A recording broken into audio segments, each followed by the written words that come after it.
Oh. Well, hello there.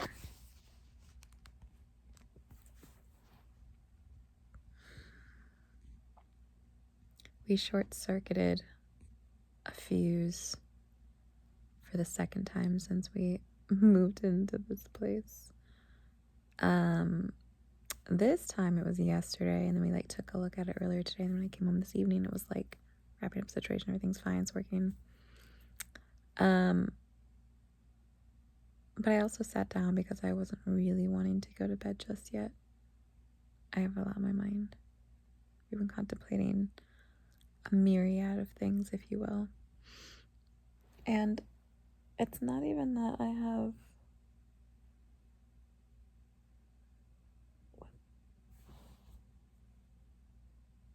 There's something flying around in here. The place is also all cleaned up, which is always nice to come home to. Yeah, even my little vanity mirror that I used to get ready, it looks like they wiped that off for me too, which was very nice. Wasn't expecting that. Cute touch. But still, our little cellar spider, our harbinger, our herbibi, is still gone since the last clean. And I am maybe not as heartbroken as I was at first, but I did indeed cry and have a mini panic attack when I first noticed that they were gone. And the next day when I realized that they most likely were not coming back, because indeed they have not returned. I don't know where they went to. I don't know what happened. Were they killed? Murdered? Are they just hiding? Anyway, I was thinking particularly about how for a while now I've been, it's warming up is the word I would use, I guess. If we think of our bodies and our minds as a part of our body as a, how do we want to say this? As a kind of system, a machine, almost like a locomotive, right? Things that are tools and vessels, and we use them on a day-to-day basis to propel ourselves in, any given direction at any given time. And when we're in a state of warming up or idling, almost if you were idling a car, we warm it up, in winter time when you're I tend to just kind of zoom off. My old car, before I got the one I have now, I didn't have heat in it or air conditioning for a while when it was really towards the end of its years. And so warming up wasn't even an option, But now it is. We have heat in this car, which I've been so incredibly thankful for. But we still don't really take the time to warm up because we're just it's not necessary.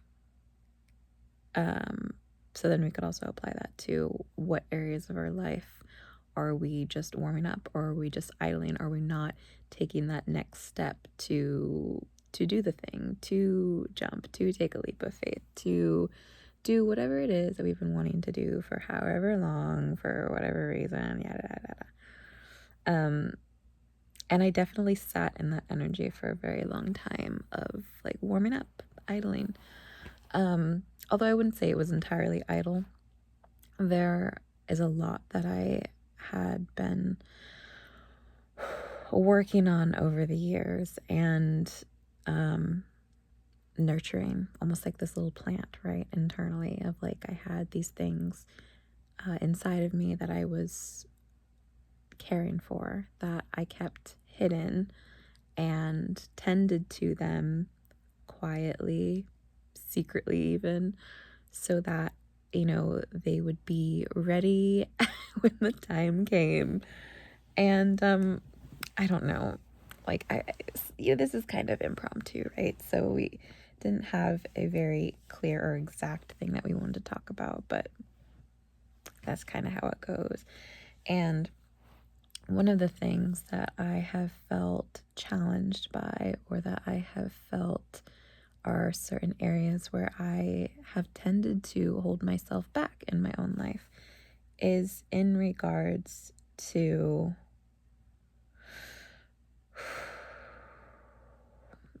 there's a lot of ways we could describe this, but on one hand, it's like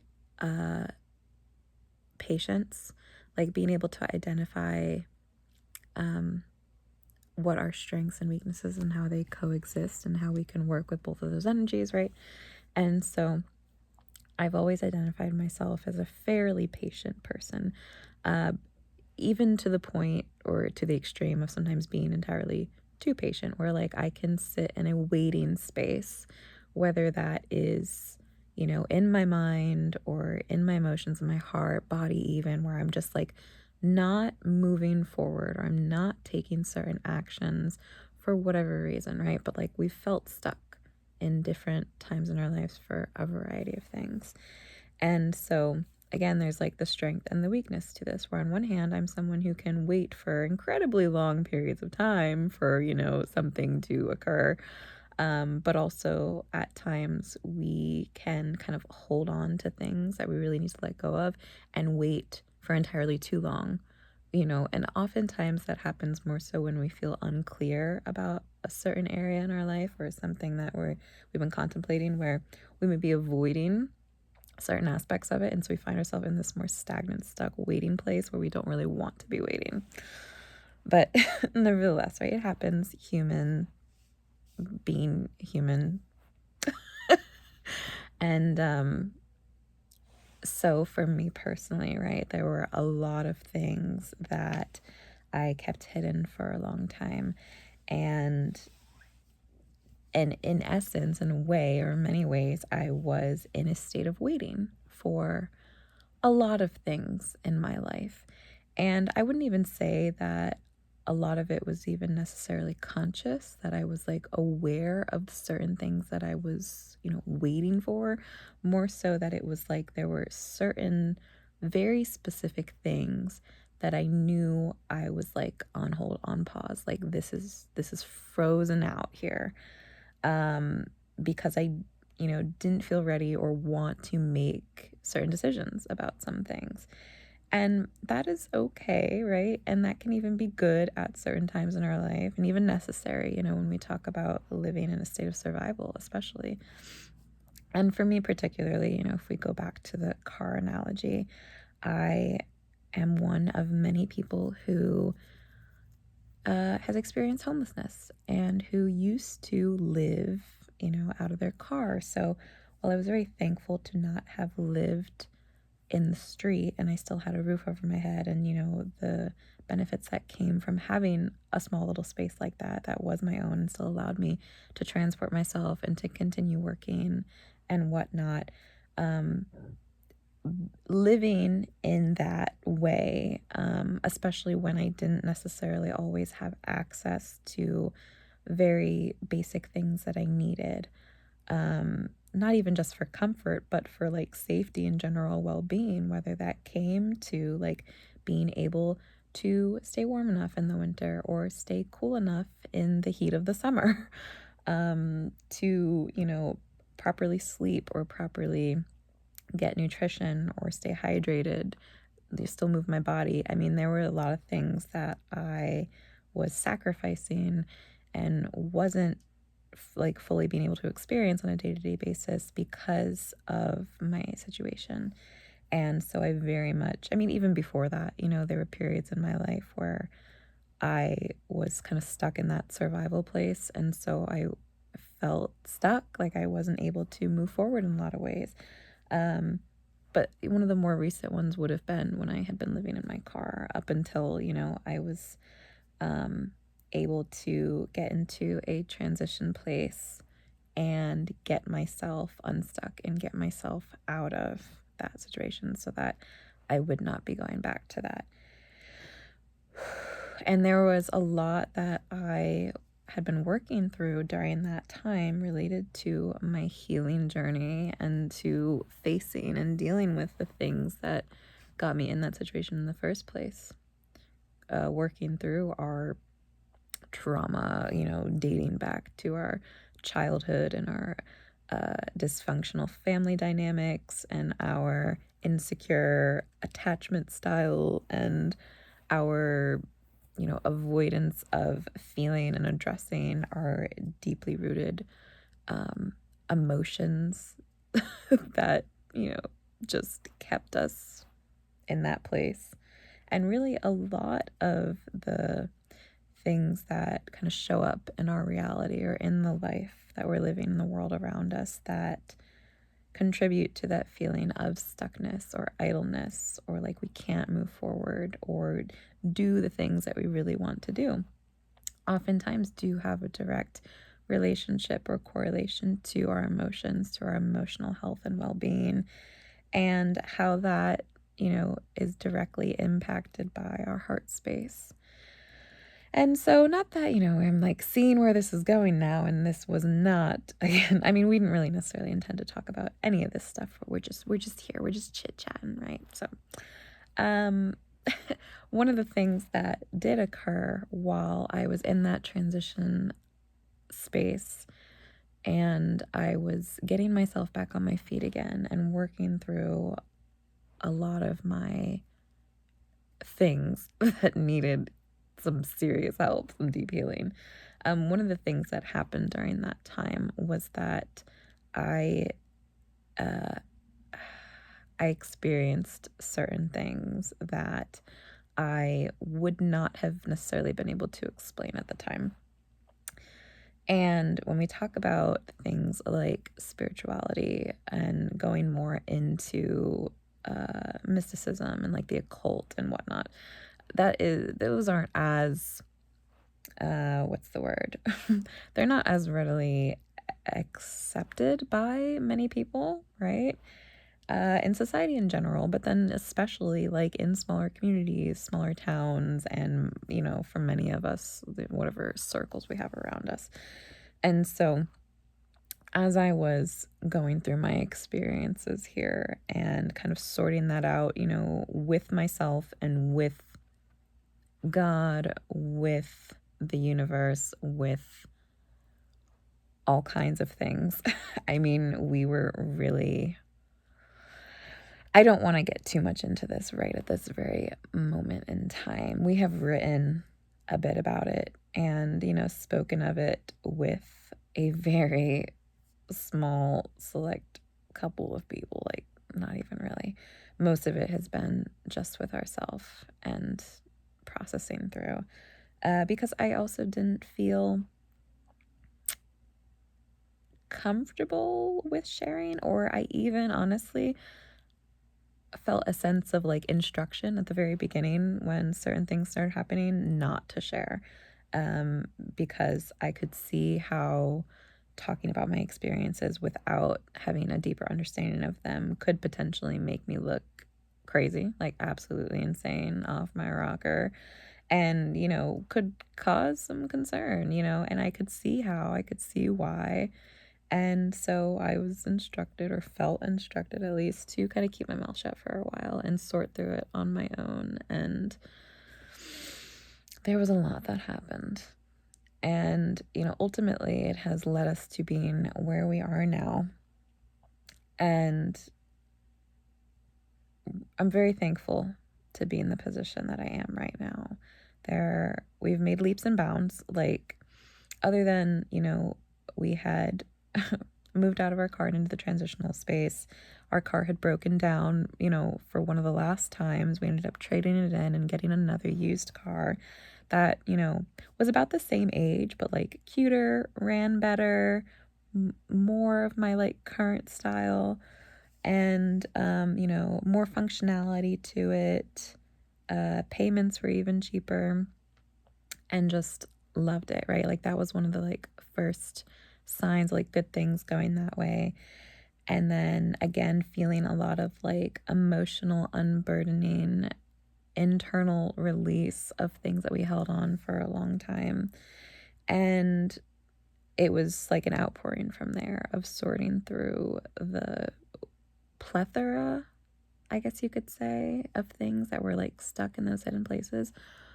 But also, it wasn't as much as I thought.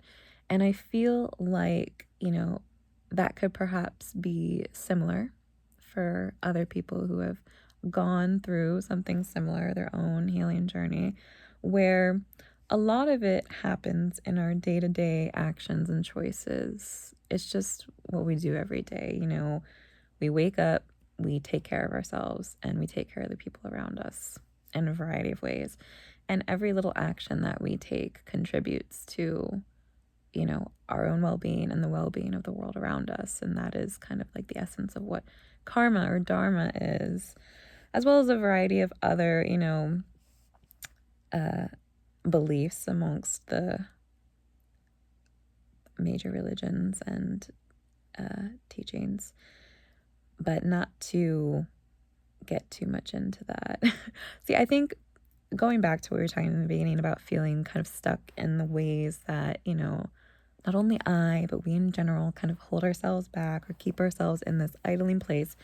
There are plenty of things that I have wanted or even felt called to a certain degree to speak on, and particularly in the area of spirituality. On the earlier internet days, particularly here on YouTube, I, you know, didn't necessarily feel like that would have been as readily acceptable. And there were moments throughout the years when I really contemplated it. And there were some of those moments when I began to step forward, but then I almost immediately drew back. And it was something that I contemplated a lot. I prayed a lot about it. I even spoke about it with some people that were close to me, letting them know some of what my vision and plans were, but like kept most of it to myself because it was so important to me, so near and dear to my heart. And as I continued to cultivate the vision I had over the years, and again, get through this period of like working through my own healing, and then this last kind of bit that we rounded out of completing our Saturn return. And yes, I use the word completing because it really felt like a completion event of like this was a task, and a major one at that. We had many moments during our return where I was not so sure how it was going to turn out, and I was really struggling with it, but we made it through. And I can't even say that like I have had the like ability to even like begin to perceive the idea of like celebrating it, but I feel like one of these days in the future, if not by our next return, oh god, I like I hope it's not that long. It's not going to be, but you know, we went through a lot and we learned a lot. We really tried to soak it up and like glean and take as much out of that time period as we could. And in doing so, I mentioned this in the video before this, only very briefly. But as we continue to move in this forward direction and more into alignment with what I feel as though I am meant to be doing and what I really want to do, is being able to allow myself to talk more openly and be seen as I am, as someone who does practice a lot of things within the spiritual realm. This feels honestly so strange saying aloud and like planning to put this out there publicly, because for me personally, right, my spirituality or my relationship with these matters, these kinds of things, was very private for me for a long time, even when I had other people in my life who had their own practices, and you know, we would speak on them together with each other or even practice certain things together, excuse me. I still held to like my own practice as everything to me. It just has meant a lot. And I would say that a lot of things, some things, you know, started for me very young. And again, there are a lot of things that I just have kept hidden and I haven't really talked about or shared with anyone really. And so it feels a little scary in some ways to be seen for that part of myself, even though it is such a large part of who I am. um, again, there are many reasons why I kept it hidden. And even though, a fair amount of people knew certain things about me, it still was very, very shrouded. And part of this too stems back to our wounding around being seen, which is tied to our Chiron and Leo, if you will, that particular placement. And again, it's like this isn't something I necessarily wanted to talk about right now, but here we are. Chiron is referred to as the wounded healer. And while this can, affect everyone a little bit differently depending on what sign it's in, what house, what other placements are around it, the degree. There are a million different things and ways that these all interact with each other, if you will, right? But for me in particular, this was a hard one. And so it almost felt like a threshold for me where in order to really kind of make it over that ledge, I needed to address my inner child in a way, if you will, and like where all of it began. And while not everyone experiences childhood trauma, and even out of the people that have experienced it, perhaps, not everyone has experienced it to the same level, degree, or extent as another person has. And I was very aware at a young age that what I had experienced and lived through was not normal. And, there wasn't a whole lot of reference for what was normal outside of that until I, got a bit older and I moved away from my environment and started experiencing other things, and then started like experiencing the world outside of those bubbles and learning more about the world. Again, because I had been fairly sheltered in a lot of ways. Like I learned how to hide myself and like not only like aspects of myself, but actual like my physical self. Like I felt like I was kept physically hidden for a long time, and I kind of was. My certain members of my family had been very protective of me, overly protective, even perhaps to an extreme level. And, when you live in such a bubble or such a sheltered place, and then various kinds of abuse are involved, it creates quite the conundrum, is the word coming to mind. So, in order to heal through our Chiron wounding, and in particular to the sign of Leo, and allowing ourselves to be seen for who we are and the things that we do. It began very young for me in my family dynamic, and where, I wasn't necessarily allowed to exist or to be who I was or to participate even in the things that I enjoyed without there being some form of repercussions. And so again, I learned how to hide who I was and the things that were near and dear to me.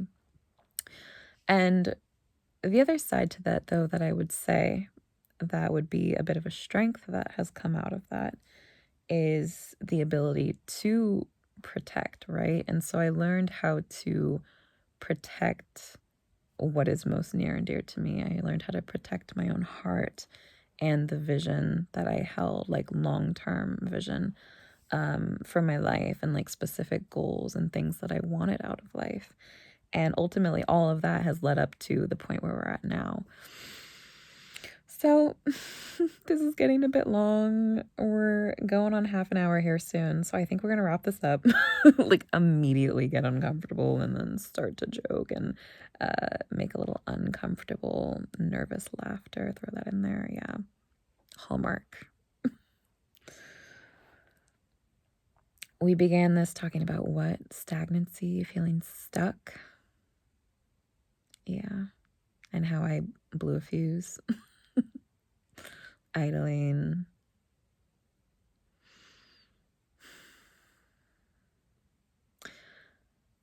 I think that, you know, as much as we may keep things kind of contained on the outside and what we show the world might appear one way, many of us know better, right? That looks can be very deceiving. And no matter how well things look on the outside, oftentimes there is a lot more going on. And, you know, that goes for the individual, but then obviously for the world too. And how we're all connected to one another and how events in the world, oh my gosh, here we go, how certain events in the world are very connected to our personal and interpersonal lives. And those are the kinds of things that we also have wanted to and intend to speak about a bit here, a little bit more in depth, utilizing certain tools that, again, it feels very strange. And so this is where there's that like warming up. Like I've been dipping my fingers and toes and my whole ass in the water, you know, and just kind of feeling it out for a while and feeling very, very nervous in doing so. We began over the last, you know, year and a half, 2 years going on, I don't know how long now, with our Facebook, just posting things on our stories, just little tidbits here and there of things that it was mostly like utilizing music, right? And like showing and expressing emotion and like messages and like things that came to mind and that we felt through that. But then also other little weird things, you know, like checking in here and there and saying whatever the fuck, you know, just kind of allowing myself to be seen in whatever kind of weird, strange, I don't even know how you would describe it. It doesn't really matter. It was just that I needed to take a leap, and so I took a small leap. I was like, oh yeah, Facebook stories. I have no idea what I'm fucking doing. I don't know how to use any of this, but we're gonna find out. And we've been playing with it. And then from there, you know, we were like, we can open up a bit more. Like it's safe to be seen. It's safe to open up. And we're still, you know, a bit nervy, but we are indeed here. And we have, you know, we made the decision a while ago and committed to it, sticking to it, that we're not going to just up and disappear and like continue to hide ourselves away anymore. As much as we may want to at many moments in time, we're not going to do that. Yeah. So that's it. I definitely want to end that there. No more. No more. This has been torturous enough. Yeah. And it's getting late. It's after 10:30 now, and I really need to get ready for bed. Even though I probably won't go to bed till after midnight. You know, who knows? But all right. Yes. Thank you for being here. Thank you for listening. That's all. I have nothing else. Okay. Bye.